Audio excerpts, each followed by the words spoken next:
तो अगर कोई चाहता है कि अल्लाह रोजी में खूब बरकत अता फरमाए, रिस्क की तंगी को दूर फरमा दे, आइंदा उसकी बारगाह में इस्तिग़फ़ार करो।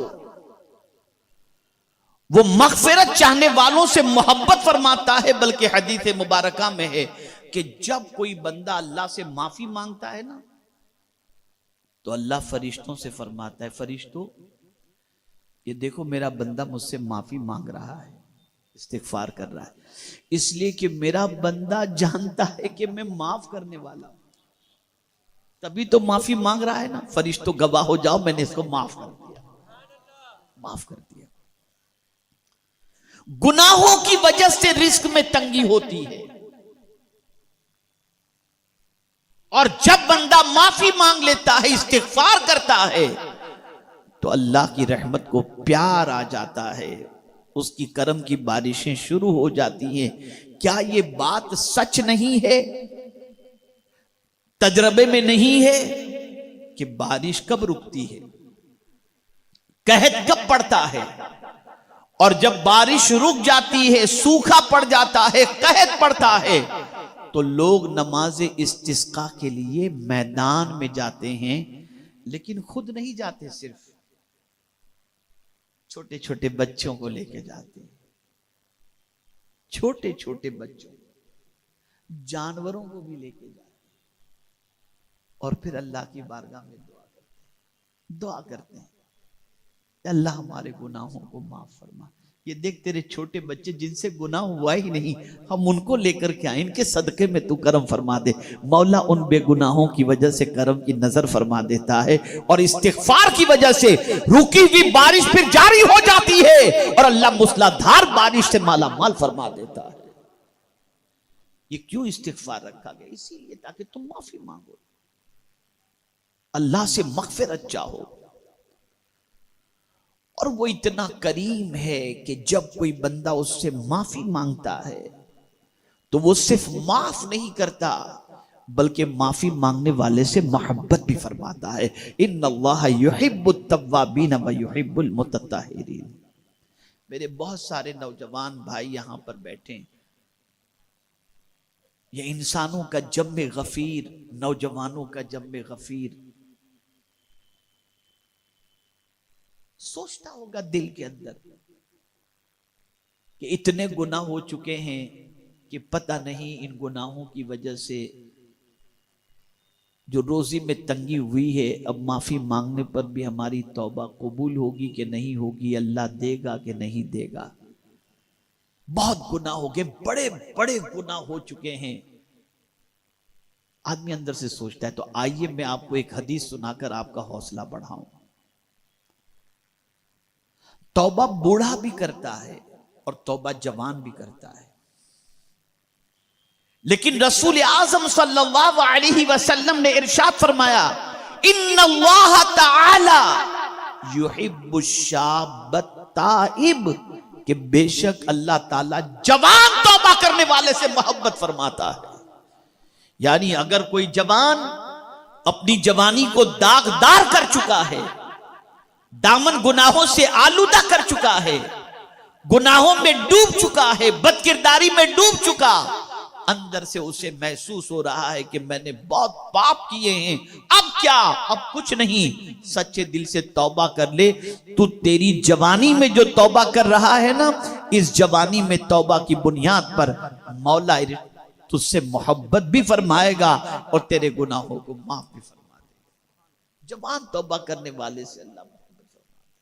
तो अगर कोई चाहता है कि अल्लाह रोजी में खूब बरकत अता फरमाए, रिस्क की तंगी को दूर फरमा दे, आइंदा गुनाह न करने के इरादे से आज तक के किए हुए सारे गुनाहों से सच्चे दिल से तौबा कर ले और अल्लाह की बारगाह में मग़फ़िरत की भीख मांगे, इस्तिग़फ़ार करे। अल्लाह ताला अपने हबीब सल्लल्लाहु अलैहि वसल्लम के सदक़ो तुफ़ैल रिस्क में फरावानी अता फरमाए। ये 3 चीजें हो गई, कई चीजें हैं, मैं सिर्फ 4 का तज़किरा करूंगा। बस ये एक हदीस, क्योंकि 10 बजे ही डॉट खत्म करना है इंशाअल्लाह। अब ये हदीस ध्यान में रखो। अब आकाए करीम सल्लल्लाहु अलैहि वसल्लम का फरमान सुने। आकाए करीम सल्लल्लाहु अलैहि वसल्लम इरशाद फरमाते हैं कि जो शख्स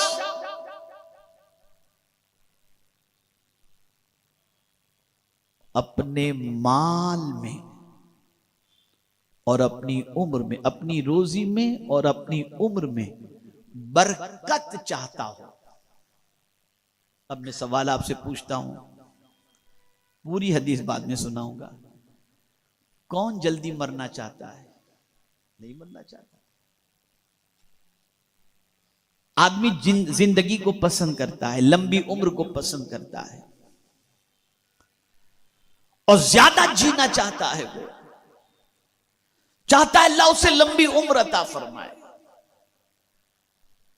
और कौन नहीं चाहता कि अल्लाह ताला उसके माल में बरकत अता फरमाए? हर कोई माल में बरकत भी चाहता है और उम्र में भी बरकत चाहता है। तो अब मेरे आका सल्लल्लाहु अलैहि वसल्लम नुस्खा अता फरमाते हैं।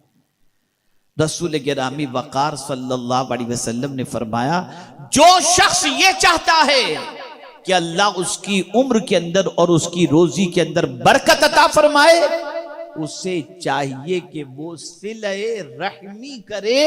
अल्लाह उसके माल में भी बरकत अता फरमाएगा और उसकी जिंदगी में भी बरकत अता फरमाएगा। सिले रहमी किसको कहते हैं? रिश्तेदारों से अच्छा सुलूक करना।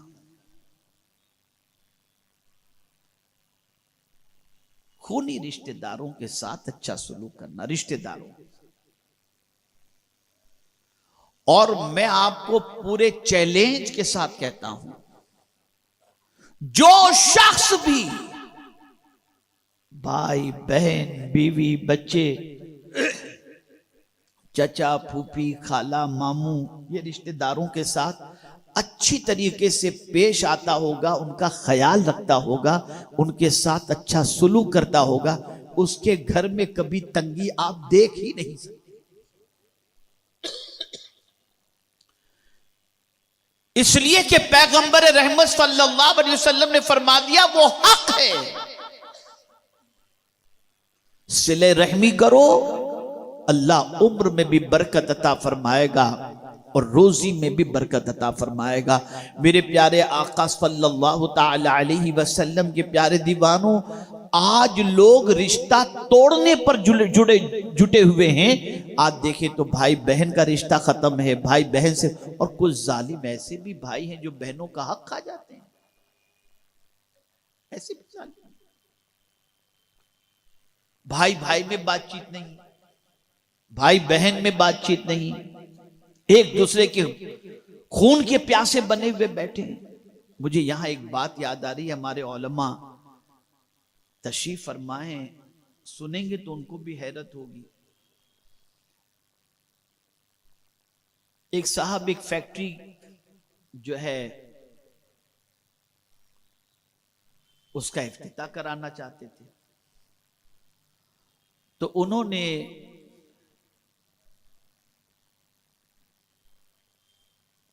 इस चीज का ख्याल किया कि आकाए करीम सल्लल्लाहु ताला अलैहि वसल्लम ने इरशाद फरमाया है कि सिले रहमी की बुनियाद पर अल्लाह ताला बरकत अता फरमाता है। तो उन्होंने क्या किया, भाई बहन और इसी तरीके से खाला और मामू और उन सब को बुलाया अपने यहां और बुलाकर उन सब से कहा, तुम सब दुआ करो, तुम सब दुआ करो। इसलिए कि सिले रहमी के एवज के अंदर अल्लाह ताला जो है वो रोजी में बरकत अता फरमाता है, उम्र में बरकत। सब ने मिलके दुआ की, रोजी में बरकत हुई। तो उस खुदा के बंदे ने क्या किया मालूम है आपको? उस खुदा के बंदे ने इतनी बरकत अल्लाह ने उसे दी, इतनी बरकत दी। उसने कहा, भाई आप लोगों की दुआओं से अल्लाह ने बरकत अता फरमाई है, सबके बच्चे हम सब मिल करके अब मदीने का सफर करेंगे। अल्लाह ने इतनी बरकत अता फरमाई। यहां तो शादी घर के अंदर हो तो इतना टेंशन होता है, बहन मुंह अलग लटका के बैठी है, सास अलग लटका के बैठी है, खाला अलग, मामू अलग। मनाते मनाते मनाते वो शादी गम में तब्दील हो जाती है कि ये क्या है, ये हाल हो चुका है। ये हाल हो चुका है, कहां से बरकत आएगी। और बहुत सारे जालिम ऐसे भी होते हैं कि लोग जाकर के माफी मांगेंगे, चलो माफ कर दो हमसे जो करना है, जरूरत पड़ी ना हमारी, आए ना हमारे पास, नहीं माफ करेंगे। सुन ले वो लोग जिनसे कोई माफी मांगने के लिए आए और उसके बाद भी जो माफ नहीं करते, वो सुन लें, कान खोल करके सुन लें। आकाए करीम सल्लल्लाहु अलैहि वसल्लम ने इरशाद फरमाया, अगर कोई शख्स किसी से माफी मांगता है और माफ उससे नहीं किया जाता, यानी सामने वाला जिससे माफी मांगा है वो शख्स उसे माफ नहीं करता, तो माफ न करने वाला कयामत के दिन मेरे हौजे कौसर पर ना आए।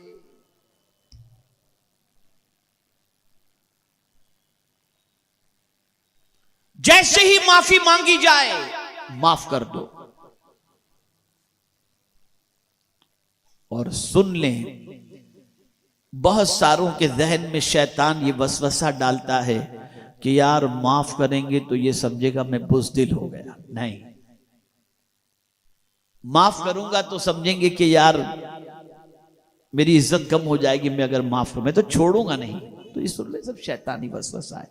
हुजूर सल्लल्लाहु अलैहि वसल्लम फरमाते हैं, सदका देने से माल कम नहीं होता और माफ करने से इज्जत कम नहीं होती। तुम लोगों को माफ करने में जल्दी करो, खुदा तुम्हें माफ फरमा देगा। खुदा तुम्हें माफ। रिश्तों को जोड़ो, अकीदा मुकद्दम, अकीदा मुकद्दम। रिश्तों को जोड़ो, जैसे ही रिश्ते जुड़ेंगे बस अल्लाह रिस्क में फरावानी अता फरमा देगा। अब बात काफी हद तक आपकी समझ में आ चुकी होगी कि रिस्क में तंगी की वजह क्या है और रिस्क की तंगी का इलाज क्या है। अल्लाह का फजल तलाश करो, रोजी कमाने में निकल जाओ,